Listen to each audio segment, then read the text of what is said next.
가정에서 함께하는 새벽 예배 오늘 8월 10일입니다. 토요일 또 주님 앞으로 나아가는 시간 되기를 바랍니다. 같이 찬송하시고 그리고 제가 또 오늘 중보기도 같이 하도록 하겠습니다. 그래서 오늘은 새가족 수료식이 있는 날입니다. 같이 찬송하시겠습니다.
참 좋으신 하나님 아버지, 오늘도 주님 앞에 또 말씀 앞에 저희들이 설 수 있도록 해주셔서 감사합니다. 이 말씀이 진정으로 하나님의 말씀이고 우리를 변화시킬 수 있는 능력인 줄 믿습니다.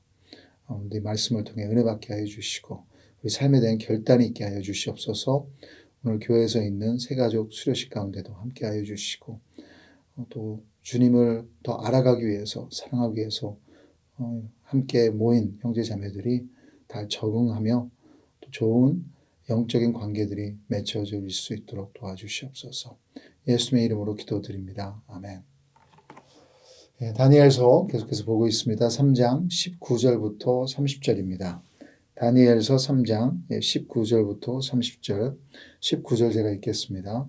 느부갓네살이 분이 가득하여 사드락과 메삭과 아벳느고를 향하여 얼굴빛을 바꾸고 명령하여 이르되 그 풀무불을 뜨겁게 하기를 평소보다 7배나 뜨겁게 하라 하고 군대 중 용사 몇 사람에게 명령하여 사드락과 메삭과 아벳느고를 결박하여 극렬히 타는 풀무불 가운데에 던지라 하니라. 그러자 그 사람들을 겉옷과 속옷과 모자와 다른 옷을 입은 채 결박하여 맹렬히 타는 풀무불 가운데에 던졌노라. 왕의 명령이 엄하고 풀무불이 심히 뜨거우므로 불꽃이 사드락과 메삭과 아벳느고를 붙든 사람을 태워 죽였고 이 세 사람 사드락과 메삭과 아벳느고는 결박된 채 맹렬히 타는 풀무불 가운데에 떨어졌더라. 그때 느부갓네살 왕이 놀라 급히 일어나서 모사들에게 물어 이르되 우리가 결박하여 불 가운데에 던진 자는 세 사람이 아니었느냐 하니 그들이 왕에게 대답하여 이르되 왕이여 옳소이다 하더라. 왕이 또 말하여 이르되 내가 보니 결박되지 아니한 네 사람이 불 가운데로 다니는데 상하지도 아니하였고 그 넷째의 모양은 신들의 아들과 같도다 하고 느부갓네살이 맹렬히 타는 풀무불 아기 가까이 가서 불러 이르되 지극히 높으신 하나님의 종 사드락 메삭 아벳느고야 나와서 이리로 오라 하매 사드락과 메삭과 아벳느고가 불 가운데서 나온지라. 총독과 지사와 행정관과 왕의 모사들이 모여 이 사람들을 본즉 불이 능히 그들의 몸을 해하지 못하였고 머리털도 그을리지 아니하였고 겉옷빛도 변하지 아니하였고 불탄 냄새도 없었더라. 느부갓네살이 말하여 이르되 사드락과 메삭과 아벳느고의 하나님을 찬송할지로다. 그가 그의 천사를 보내사 자기를 의뢰하고 그들의 몸을 바쳐 왕의 명령을 거역하고 그 하나님 밖에는 다른 신을 섬기지 아니하며 그에게 절하지 아니한 종들을 구원하셨도다. 그러므로 내가 이제 조서를 내리노니 각 백성과 각 나라와 각 언어를 말하는 자가 모두 사드락과 메삭과 아벳느고의 하나님께 경솔히 말하거든 그 몸을 쪼개고 그 집을 거름토로 삼을지니 이는 이같이 사람을 구원할 다른 신이 없음이니라 하더라. 왕이 드디어 사드락과 메삭과 아벳느고를 바벨론 지방에서 더욱 높이니라. 아멘. 하나님 말씀입니다. 고난이란 주제는 우리 신앙에 참으로 어려운 문제입니다. 어떤 믿음도 이 고난의 주제를 다루지 않는다면 앞으로 나아갈 수 없습니다. 이 고난의 주제 때문에 믿음이 흔들리고 믿음을 저버리고 믿음에서 떨어져 나가기도 하는 모습들을 우리가 보기도 합니다. 20세기에 가장 많은 사람들을 복음으로 전도한 빌리 그램 목사님의 자서전에서 함께 신앙으로 성장하며 자신에게 도전을 했고 함께 사역을 감당했었던 전도자 친구의 이야기가 나옵니다. 그 친구는 이 세상의 전쟁, 가난, 굶주림, 불의 이런 고난이란 주제 때문에 이런 고난과 악을 허락하시는 하나님을 도저히 믿을 수 없다고 agnostic, 하나님이 있는지 없는지 모르겠다 하며 믿음을 떠났다고 합니다. 그러면서 빌리 그램 목사님도 그 주제를 심각하게 고민했는데 자신이 이 고난에서 다 이해할 수는 없지만 그 갈등 가운데 심각한 고민 가운데 하나님의 선하심과 주권을 믿기로 했다는 이야기가 나옵니다. 이 고난에 대한 이슈는 우리 모든 크리스천이 부딪혀야 되는 주제입니다. 왜냐하면 고난 앞에서 우리는 선택해야 합니다. 우리의 구원자가 누구인지. 다니엘서도 보여주는 것은 하나님을 믿어도 잘 믿어도 고난은 온다는 것입니다. 다니엘의 이 세 친구 사드락, 메삭, 아벳느고는 하나님을 너무 잘 믿어서 고난이 온 것입니다. 느부갓네살 왕의 이 신상에게 절을 하지 않았을 때 고난이 찾아왔습니다. 이 신상에게 엎드려 절하지 않으면 맹렬히 타는 풀무불에 던지겠다고 했는데 그들이 왕의 명령을 거역해버렸죠. 왕의 권위가 있기에 이제 그 처벌을 따라야 하는데 이 세 친구들이 모든 면에서 뛰어난 인재들이어서 왕이 그들의 마음을 돌이키려고 노력했으나 하나님을 향한 그들의 충성은 흔들리지 않았습니다. 죽음 앞에서도 오직 하나님에게만 절하겠다고 고집을 부리는 이 세 친구. 이렇게 믿음이 좋으면 고난이 이들을 피해가야 하는 거 아닙니까? 근데 그렇지 않죠. 그들은 결국 불가마에 던져집니다. 히브리서 11장을 믿음장이라고 하죠. 믿음의 용사들 아브라함, 사라, 야곱, 모세 하면서 그들의 믿음을 통해 히브리서 11장 33절부터 34절에 그들은 믿음으로 나라들을 이기기도 하며 의를 행하기도 하며 약속을 받기도 하며 사자들의 입을 막기도 하며 불의 세력을 멸하기도 하며 칼날을 피하기도 하며 연약한 가운데서 강하게 되기도 하며 전쟁에 용감하게 되어 이방 사람들의 진을 물리치기도 하며 와, 이런 믿음의 기적들을 우리는 좋아합니다. 그런데 계속 히브리서 11장 들어보십시오. 35절부터 믿음의 사람들 여자들은 자기의 죽은 자들을 부활로 받아들이기도 하며 또 어떤 이들은 더 좋은 부활을 얻고자 하여 심한 고문을 받되 구차히 풀려나기를 원하지 아니하였으며 또 어떤 이들은 조롱과 채찍질 뿐 아니라 결박과 옥에 갇히는 시련도 받았으며 돌로 치는 것과 톱으로 켜는 것과 시험과 칼로 죽임을 당하고 양과 염소의 가죽을 입고 유리하여 궁핍과 환난과 시련도 받았으며 고난입니다. 다른 것에서 오는 고난이 아니라 믿음 때문에 받는 고난이죠. 오늘 다니엘의 세 친구 사드락, 메삭, 아벳네고의 믿음의 결과가 23절에 결박된 채 맹렬히 타는 풀무불에 던져진 것입니다. 그냥 풀무불이 아니라 평소보다 7배나 더 뜨겁게 하고 그 불꽃이 이 세 친구들을 붙들고 있던 사람들까지도 태워 죽였다고 기록되어 있어요. 상상만 해도 뜨겁습니다. 그들이 이렇게까지 고난을 당한 이유가 무엇입니까? 하나님 외에 다른 신을 경배하지 않았기 때문입니다. 왕이 기회를 줍니다. 이제라도 절을 해라. 하면 15절에 능히 너희를 내 손에서 건져낼 신이 누구이겠느냐 하니 하나님을 챌린지합니다. 그래서 사드락, 메삭과 아벳네고가 16절에 그것에 대하여 왕에게 대답할 필요가 없나이다. 대답할 가치조차 못 느낀다. 그냥 하나님이 하실 수 있다. 그리고 더 붙여서 그리 아니하실지라도 우리는 왕에게 절을 하지 않겠다. 그러니 그렇게 알라. 우리가 왕에게 경고하는 것 같습니다. 왕이 화가 날 만도 하죠. 19절에 느부갓네살 왕이 분이 가득하여 사드락과 메삭과 아벳네고를 향하여 얼굴빛을 바꾸고 왕의 권력에 맞설 자가 한 명도 없는데 나에게 절하는 것이 죽기보다 싫다고? 그래. 그럼 한번 죽어봐라. 내가 기회를 줬는데도 감히 나를 거역해? 하는 것이죠. 그들을 불가마에 던져버리게 합니다. 여러분 이 세상은 이 세상의 법대로 돌아가요. 그리고 당분간은 하나님이 그것을 허락하십니다. 예수님이 다시 오실 때까지. 그래서 진짜 왕이신 예수님이 오실 때까지 인간의 죄성은 내가 왕이다. 나에게 절하라고 합니다. 그리고 그 법을 따르지 않는 크리스천들에게 고난이 오게 됩니다. 그런데 많은 때 하나님은 그 고난을 막아주지 않으십니다. 그 고난이 우리의 믿음을 더욱 단단하게 세워주기 때문입니다. 그 고난이 축복의 통로가 되는 것입니다. 어떻게 해요? 첫째는 하나님의 자녀에게 고난 가운데 임마누엘의 원리가 작동합니다. 많은 경우에 우리는 고난 후에 복이 온다고 생각합니다. 그래서 고난을 내가 잘 견뎌내면 그 후에 하나님께서 복을 주신다.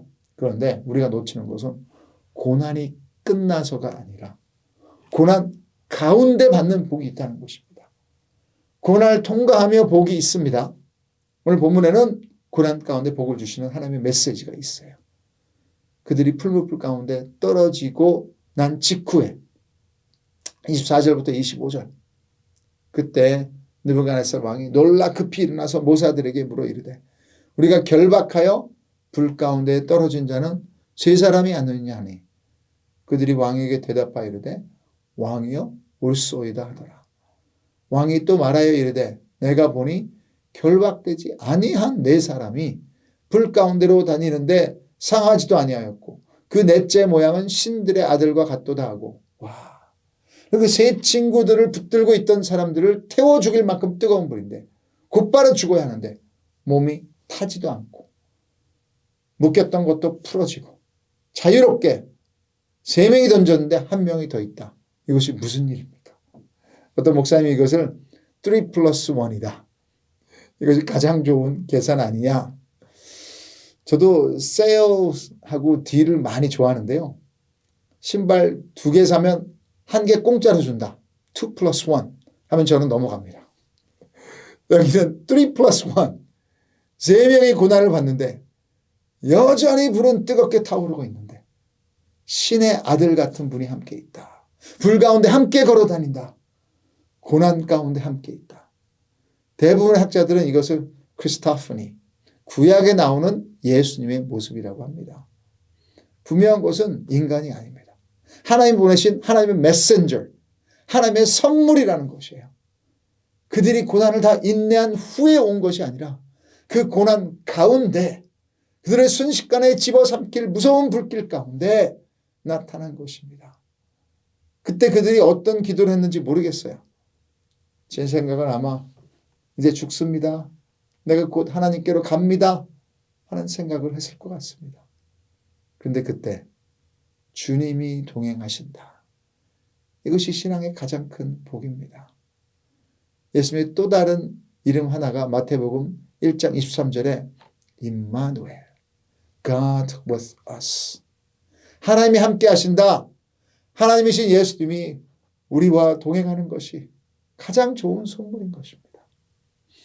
모든 고난이 끝나고 난 후에 짜잔 나타나시는 하나님이 아니라 고난 가운데 함께 하시는, 함께 고난을 받으시는 임마누엘. 고난 가운데 우리는 절대로 혼자가 아닙니다. 저 시편 23편 4절에도 내가 사망의 음침한 골짜기로 다닐지라도 해를 두려워하지 않을 것은 이유가 뭐예요? 그가 나와 함께 하심이라. 전한 목자는 절대로 우리를 혼자 내보내지 않으십니다. 저 대학교 시절에 하루는 너무 우울하고 외롭고 버려진 것 같고 제 자신에게 실패한 것 같은 감정 때문에 견딜 수 없어서 심하게 자살 충동이 왔던 적이 있었습니다. 별의별 상상을 다 하면서 직접 계획을 세우기도 하면서 그 캄캄하고 모든 것이 절망 같은 순간에 돌아온 탕자의 메시지를 담은 찬양을 갑자기 들으면서 하나님의 임재를 경험한 적이 있었습니다. 달라진 것은 없었어요. 상황은 달라지지 않았는데 그 간절한 상황에서 하나님은 임마누엘로 저에게 임하셨었습니다. 혹시 이런 고난 가운데 오늘 예배의 자리에 나오셨습니까? 풀무불 안에 있는 듯한 고통입니까? 곧바로 타서 사라질 것 같으십니까? 모든 것이 묶여있는 것 같습니까? 여러분 그 가운데도 여러분은 혼자가 아닙니다. 주님이 그 고난 가운데 그 불 가운데 우리와 함께 하시면 가장 자유로운 영혼이 될 줄 믿으시기 바랍니다. 그 아픔을 함께 느끼십니다. 더 나아가서 우리의 대변자로 함께 고난받으십니다. 오늘 아침 그분의 위로를 실제로 체험하기를 기도하시며 나아가기를 바랍니다. 둘째로 고난 가운데 하나님의 구속사 이야기 안에 우리가 들어가게 돼 있어요. 27절 같이 한번 읽어보겠습니다. 총독과 지사와 행정관과 왕의 모사들이 모여 이 사람들을 본즉 불이 능히 그들의 몸을 해하지 못하였고 머리털도 그을리지 아니하였고 겉옷빛도 변하지 아니하였고 불탄 냄새도 없었더라. 엄청난 기적이죠. 그런데 이 이야기가 믿음 플러스 고난 하면 기적이라는 원리나 공식을 준다고 생각하지 않습니다.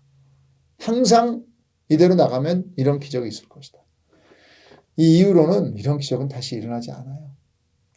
오히려 폴리칼프라는 초대교회 목사님은 화형으로 순교하셨습니다. 그 목사님의 몸이 타지 않았다 하는 증언도 있지만 그 목사님은 확실히 불로 인해 순교하셨어요. 중요한 것은 기적이 아닙니다. 하나님이 함께 하셔도 순교합니다. 항상 기적이 일어나지 않습니다. 오늘 본문에서 이 세 친구는 살았습니다. 그리고 그 결과가 무엇입니까? 28절부터 29절 같이 읽겠습니다. 느부갓네살이 말하여 이르되 사드락과 메삭과 아벳느고의 하나님을 찬송할지로다. 그가 그의 천사를 보내사 자기를 의뢰하고 그들의 몸을 바쳐 왕의 명령을 거역하고 그 하나님 밖에는 다른 신을 섬기지 아니하며 그에게 절하지 아니한 종들을 구원하셨도다. 그러면 내가 이제 조서를 내리노니 각 백성과 각 나라와 각 언어를 말하는 자가 모두 사드락과 메삭과 아벳느고의 하나님께 경솔히 말하거든 그 몸을 쪼개고 그 집을 거름토로 삼을지니 이는 이같이 사람을 구원할 다른 신이 없음이니라 하더라. 느부갓네살 왕은 참 극단적인 사람인 것 같습니다. 하나님께 경솔히 말하거든 그 몸을 쪼개고 중간이 없어요. 그리고 또 단순한 것도 같습니다. 너희를 내 손에서 건져낼 신이 누구이겠느냐. 떵떵거리다가도 곧바로 이같이 사람을 구원할 다른 신이 없습니다 하고 인정합니다. 그것은 하나님의 반전입니다. 우리 모든 삶에서 믿음도 중요하고 고난도 중요하고 기적도 중요하지만 가장 중요한 것은 구원입니다. 고난은 그 구속사 이야기에 우리를 가장 빠르게 들어서게 하는 통로이기에 축복이 되는 것입니다. 이같이 사람을 구원할 다른 신이 없음이니라. 이 느부갓네살 왕의 간증이 오늘 우리의 간증이 되기를 축복합니다. 오직 예수님이에요. 저도 제가 살아온 삶을 볼 때 어머니가 암투병 하실 때 원주민 선교 사역하며 나름대로 사역이 고달프고 힘들었을 때 장애 아이를 양육하며 고난이라고 느꼈을 때 그 모든 이야기 가운데 하나님이 함께 계셨습니다. 그 고난 가운데 쓰여진 하나님의 구속사 간증들이 너무나 소중하고 많습니다. 그래서 돌아보면 그 고난이 축복이었다는 것을 고백합니다.